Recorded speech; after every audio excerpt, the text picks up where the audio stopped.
Movement. The most important part of the game. Oh, well, apart from soundtrack, but that's for another video. What's up? I'm Matty, aka Matt Lambda, from and formerly known as Matt. Yes, in this span of last video and this one, I became a woman, deal with it.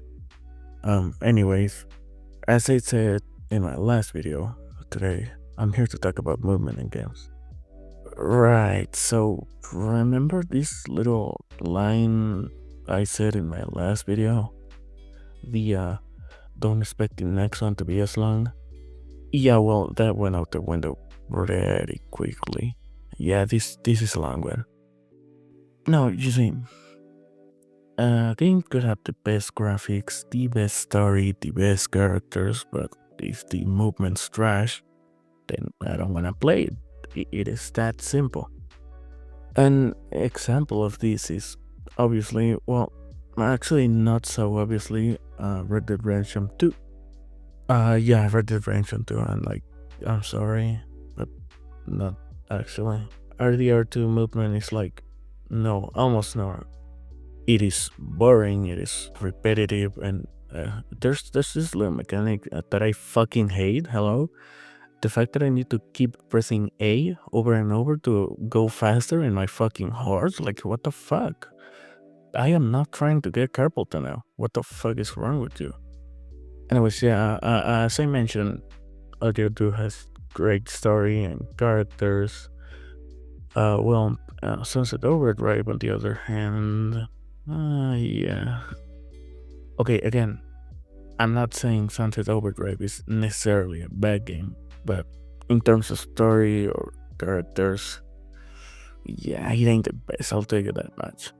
Movement side of things, however, yeah, no, Sunset Overdrive's movement might be one of, if not the, well, actually not the best, but one of the best I have ever tried. The game is just essentially built around movement. And so is the map note that I think about it.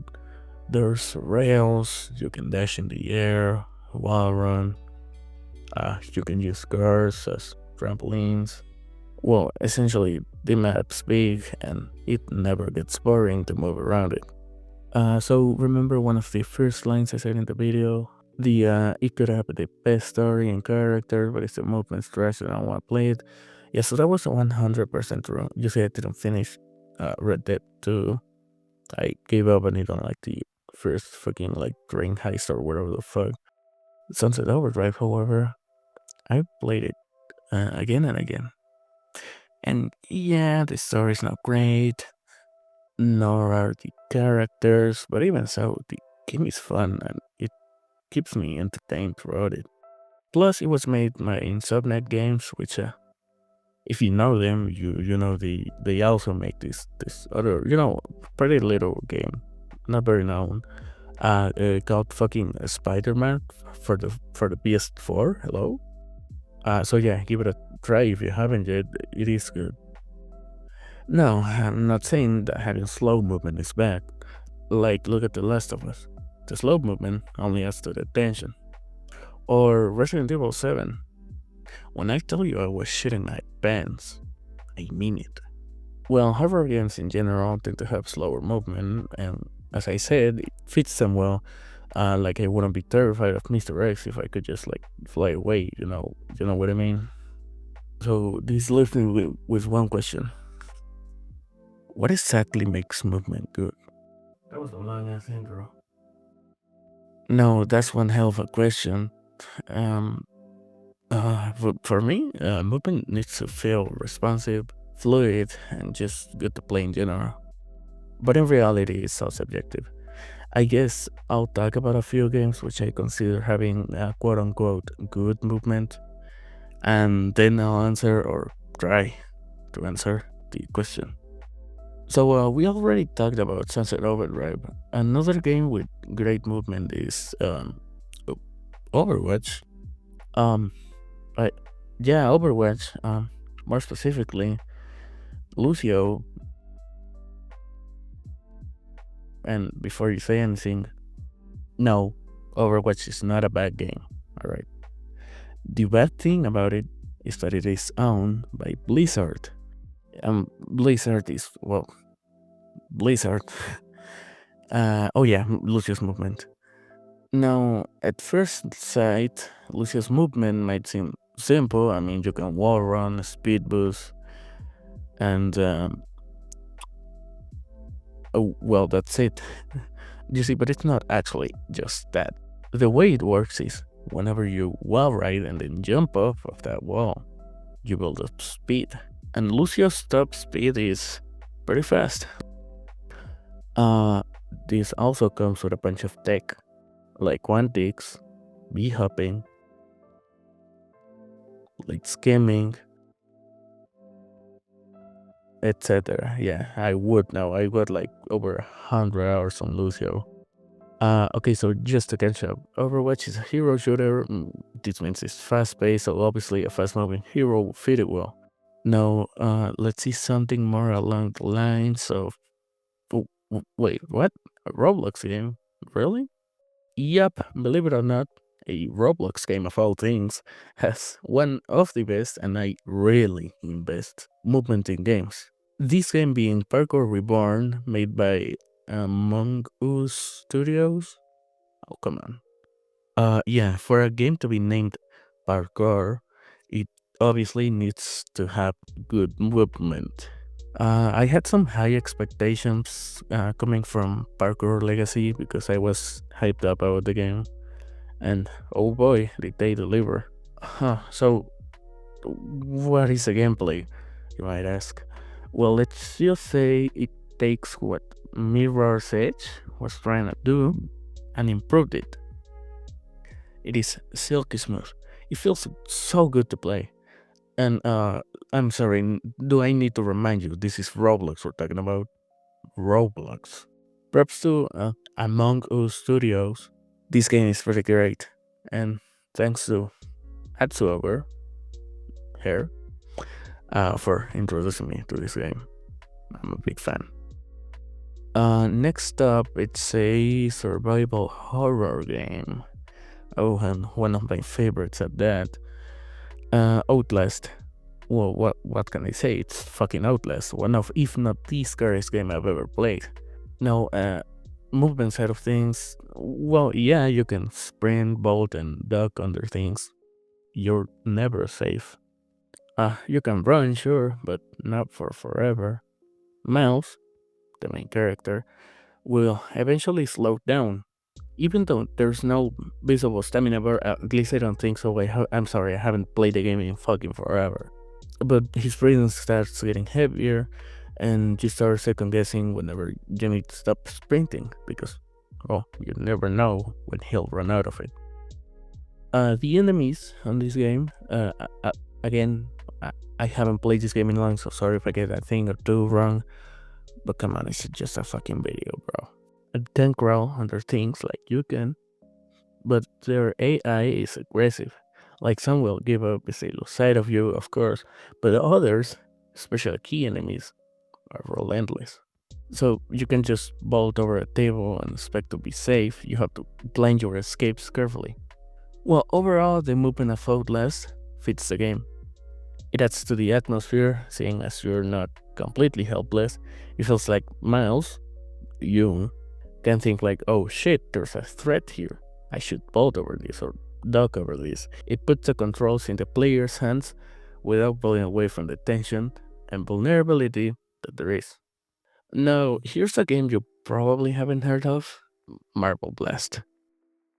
Oh yeah, Marble Blast. Whether it's Gold, Ultra, Marble It Up, or even fucking Platinum Quest, I absolutely love the momentum-based movement of this game. There's different types of hazards, like bumpers, mines, fans, even more bumpers. So yeah, but there's also a fair share of power-ups like the gyrocopter, the speed boost, the super jump, this power-up which I don't really remember the name of, but it makes you bouncy, and this other one which does the complete opposite. And there's also different types of ground. I think, yeah, ground. I'm gonna refer to the Marble Blast Ultra types because it's the one which I'm more accustomed to. There's your normal ground, the grass texture one, yeah, that's the normal one, with normal grip. Then there's ice with slippery, almost no grip. And then there's this like metal material with full grip, yeah, etc. Yeah, whatever. Well, all in all, okay, look, this was just an excuse to talk about Marble Blast. I loved the game as a kid, and I love the game now. Some of the levels can feel frustrating or badly designed, because they are, but still, Marble Blast is free to download on the website. And if you want an hour and 2 minutes of just these games, but Patricia Jackson here has a video that covers from gold all the way up to marble it up. So make sure to check it out. Please, I beg of you, you need to play Marble Blast. But now I want to talk about something more 2D, something more retro, like Super Mario Bros. 2. No, not that one, that didn't release over here. I'm talking about this one. And well, I know it might not be the best Mario game out there. I just had to include it. I watched so many insult video about the speedrunning community around this game, and I've been obsessed ever since.